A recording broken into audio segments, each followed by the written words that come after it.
केंद्र सरकार द्वारा जात आधारित जनगणना के ऐतिहासिक निर्णय का सोलापुर में भारतीय जनता पार्टी की ओर से जोरदार स्वागत किया गया। इस अवसर पर भारतीय जनता पार्टी कार्यकर्ताओं ने सिविल चौक स्थित पार्टी कार्यालय में एकत्रित होकर मिठाई बांटी और एक दूसरे को खिलाकर इस फैसले का जश्न मनाया। सोलापुर में भारतीय जनता पार्टी ने केंद्र सरकार द्वारा लिए गए जात आधारित जनगणना के निर्णय का स्वागत किया। सिविल चौक स्थित कार्यालय में मिठाई बांटकर जश्न मनाया गया।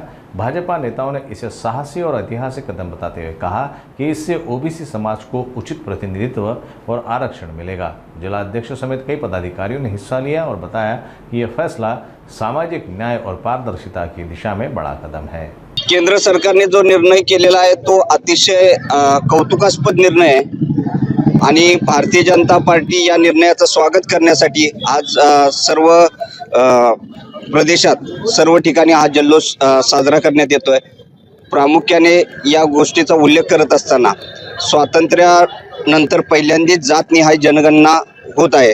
जातनिहाय जनगणना ही देशासाठी आवश्यक होती आणि जातनिहाय जनगणना झाल्यानंतर प्रत्येक समाजाच्या असणाऱ्या अडचणी आणि प्रत्येक समाजाची असणारे संख्या यानुसार आपल्याला काय करता येईल किंवा कशा पद्धतीने त्यांच्या अडचणी सोडवण्यात येतील म्हणून हा एक फार मोठी धाडसी निर्णय मोदीजींनी घेतलेला आहे। या निर्णयाबरोबर पूर्ण सर्व जनता आहे।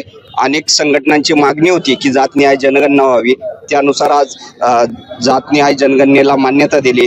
सगळ्यात महत्त्वाचं की ओबीसीच्या आरक्षणाचा जो विषय प्रलंबित होता किंवा ओबीसीच्या आरक्षणाच्या बाबतीत जो संभ्रम निर्माण झाला होता की ओबीसींची संख्या नसल्यामुळं मग त्याच्यानंतर इम्पेरिकल डाटा गोळा करावा लागला, त्याचा सर्वे करावा लागला। त्यानुसार काही जिल्ह्यांमध्ये ओबीसीचं आरक्षण 27% पेक्षा कमी देण्यात आलं। हे फक्त झालं की आपल्याकडं संख्या नव्हती ओबीसीची। आता ही जनगणना झाल्यानंतर ओबीसींची संख्या किती आहे ही कळाल्यानंतर ओबीसींचं आरक्षण ही त्या संख्येनुसार त्या जिल्ह्यामध्ये मिळू